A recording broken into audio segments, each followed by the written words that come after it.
Freaky Tales, the Unholy Threads of Madness. Don't watch this alone. It started with a whisper. Not the kind you hear from someone nearby. This whisper came from inside your own head. Faint at first, like a breeze slipping through cracks in reality. No one knew who first heard it, but everyone at Hawthorne High remembered the day that old, dust-choked journal appeared in the library. No cover. No title. Just a black, leather-bound thing with frayed corners and a silver clasp that didn't lock. Principal Lanning thought it was some art student's project. Miss Heller, the librarian, shelved it near the horror section. That was the first mistake. The second mistake was reading from it aloud. Kelsey Donovan, a sophomore with purple bangs and a reputation for reading weird occult stuff, was the first. She thought it was funny, until she came across a story titled The Girl in the Orange Hoodie. The story described a girl exactly like her, hair color, nail polish, even the habit of chewing her pen caps. The entry ended with, she was last seen walking toward the old gym, following a voice that wasn't hers. Everyone laughed when she read it out loud. Kelsey did too. That night, she didn't come home. Security footage caught her leaving the library at 5:47 p.m., and walking toward the old, condemned gym that had been locked for years. The next frame glitched.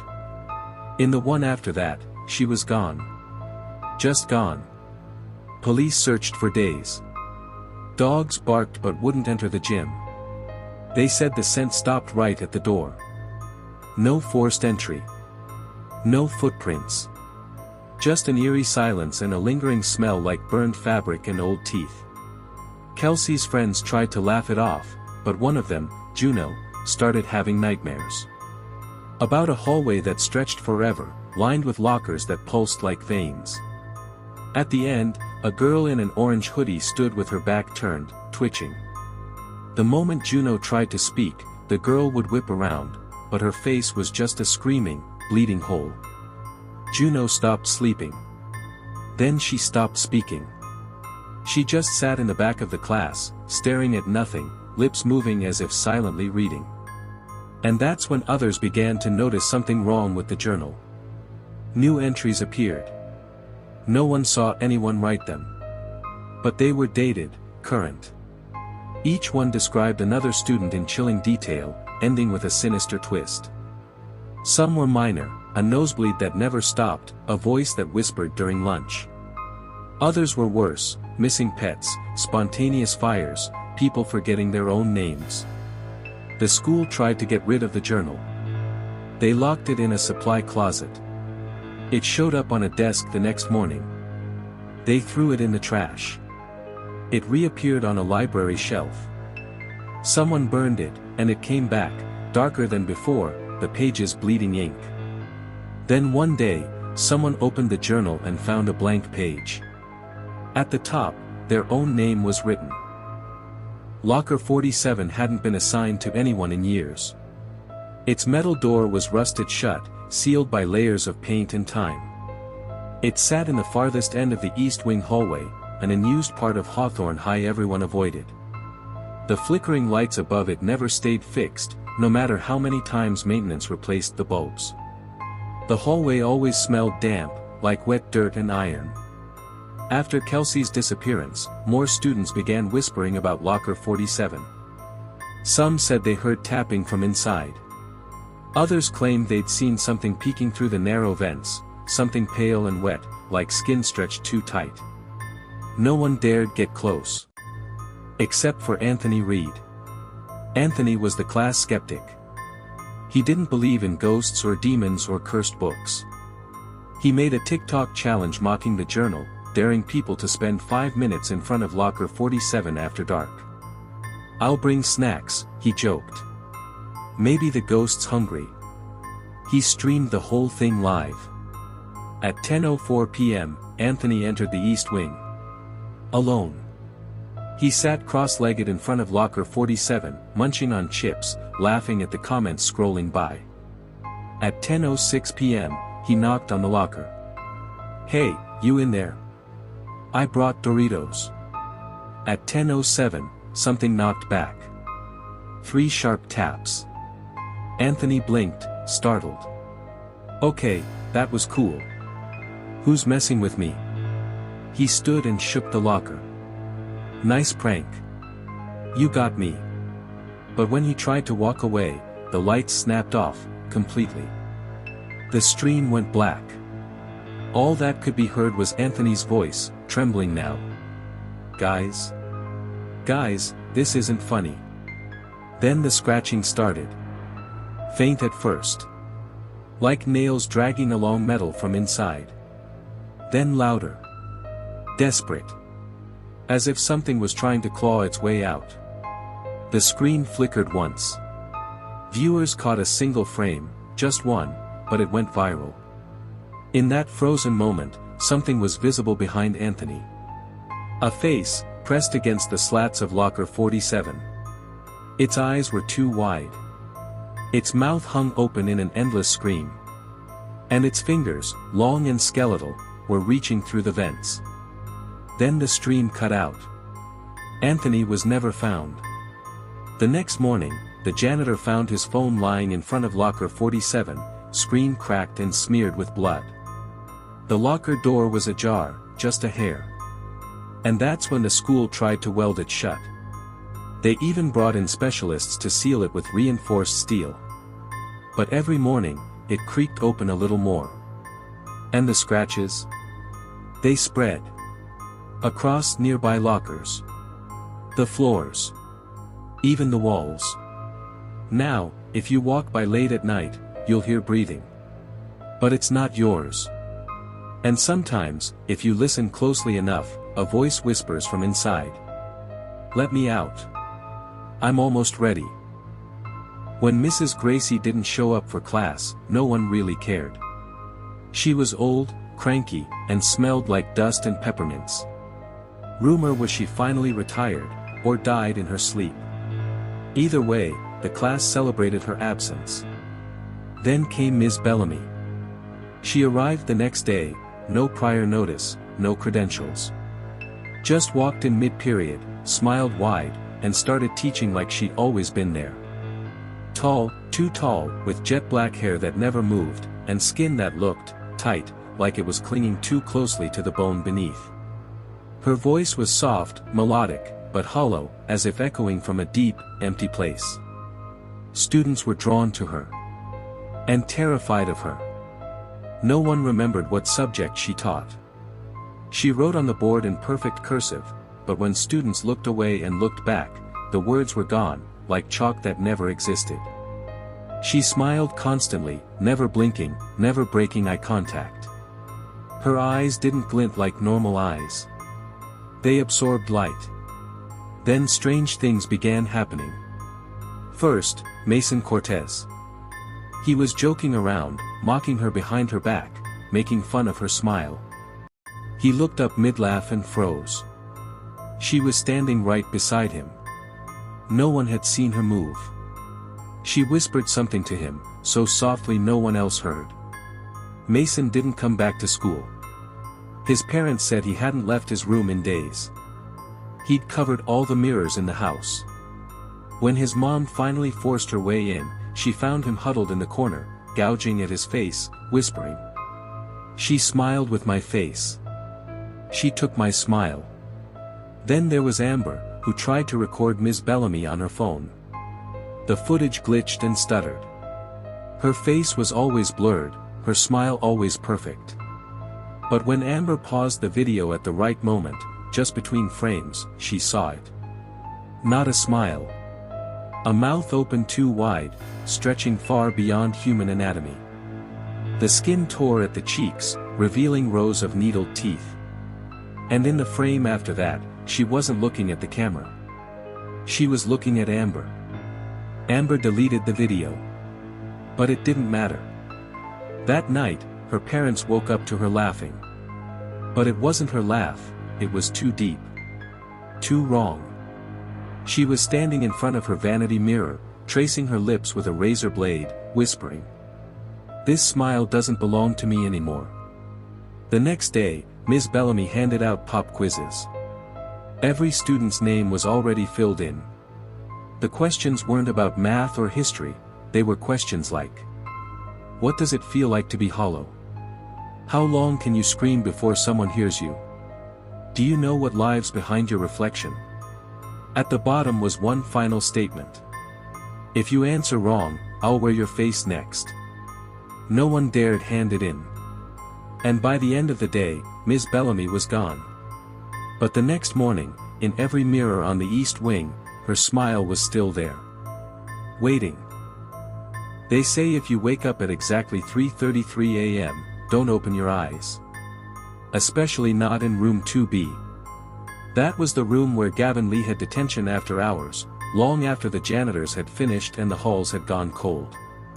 He'd fallen asleep at his desk while copying lines, the silence thick and heavy like fog. When he woke up, it was 3:33 a.m. on the dot. And something was chewing. At first, he thought it was a rat under the floor. But then he realized the chewing was too rhythmic. Wet. Like something gnawing cartilage, then crunching through bone. He turned on the flashlight on his phone. There was no one in the room. But every desk had fresh scratch marks. Deep gouges. And tiny teeth marks lined the legs of each chair, like little mouths had bitten through the wood and steel. Then came the whispers. You're awake. Gavin turned. Nothing. We're hungry. He aimed his flashlight toward the chalkboard. There was a mouth. No face. Just a floating, grinning mouth, wide, serrated teeth glistening like they were wet with blood. Then another mouth opened beneath the clock. Then 3 more in the shadows near the teacher's desk. They moved closer, crawling across surfaces like spiders, except their limbs were hands. Tiny, grasping fingers sprouting from their gums. Gavin screamed and bolted for the door. It wouldn't open. Behind him, the mouths began to chatter, biting at the air, whispering in unison. We live between the minutes. We feed when clocks forget their time. One of them dropped to the floor and began dragging itself toward him. Its fingerlimbs scratched across the linoleum, each step leaving behind blood-stained prints. Panicking, Gavin turned and smashed the window with a chair. Glass flew everywhere. He climbed out, slicing open his arm in the process, but he didn't stop running until he was outside the building. The next day, he came to school pale and shaking. He tried to tell everyone what happened, but they just stared. Some laughed. One teacher said, "There's no room 2B. We haven't had that classroom in years." When Gavin insisted, he was sent home. They said he needed rest. That night, he set up a camera in his room, pointing it at his bed. The footage showed him waking up at 3:33 a.m., sitting up slowly. Then smiling. But not his smile. Too wide. Too sharp. And in the background, crawling out from under his bed, were dozens of those mouths, dragging themselves toward him, whispering. We found you again, Gavin. Now let us in. The next morning, Gavin was gone. All that remained was a single molar on his pillow, cracked, bloody, and engraved with the number 2B. It started with a smell, rotten eggs and burned hair, wafting through the school's ventilation system. Then came the hissing. It didn't matter where you were in the building. Library, gym, science lab, everyone heard it eventually. Soft and constant, like steam leaking from unseen pipes. But it wasn't steam. It had a rhythm. A breath. Camille Saunders was the first to notice it spoke. During 6th period, she sat beneath a rusted vent in the back of room 16. While the teacher droned on, she tilted her head toward the ceiling. The hiss wasn't just white noise anymore. It whispered her name. Camille. At first, she thought she was imagining it. But then it added. I know what you did. She sat upright. Her hands trembled. She'd only told one person. One, about her sister, the accident, the lie she told to cover it. There was no way this thing in the vents could know that.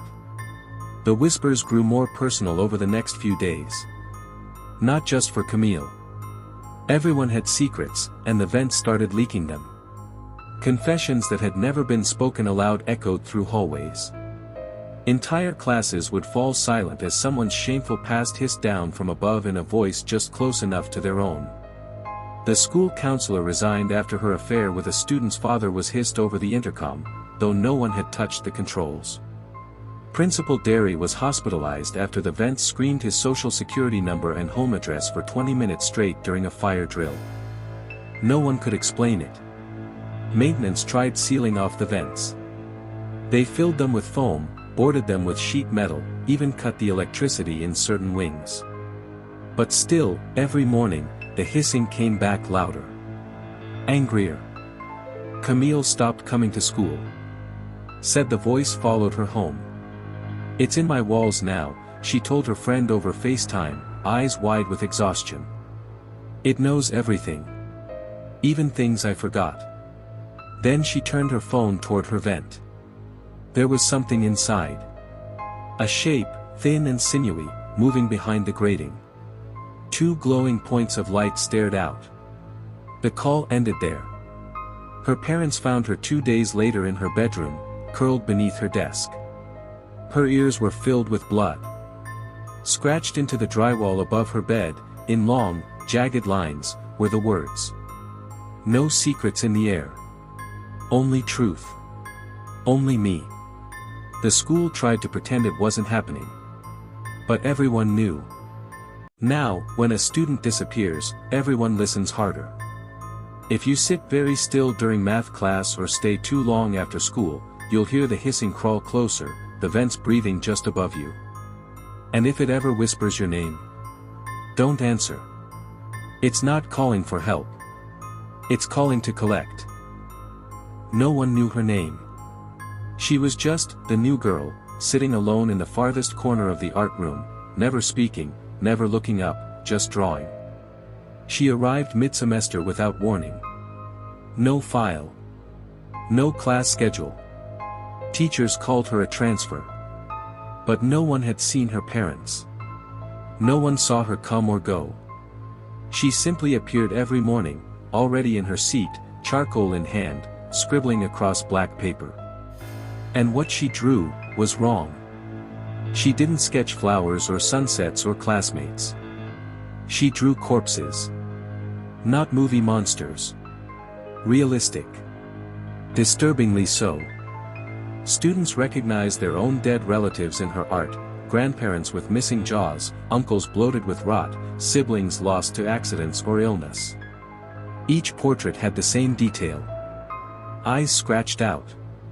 When someone asked her about it, if she was okay, if she needed help, she'd finally look up and whisper. They speak through the hollow. One afternoon, a brave kid named Milo snatched one of her drawings off the desk, laughing. "Is this supposed to be scary?"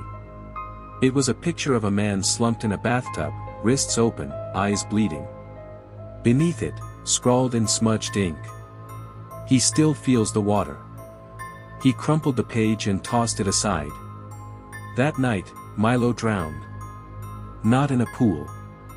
Not in a lake. He drowned in his bedroom. His parents found him sprawled across the carpet, lungs full of something. Water, yes, but it smelled like old pennies and decay. His window was closed. No leaks. Just a single piece of crumpled paper near his body. The same drawing. Uncreased.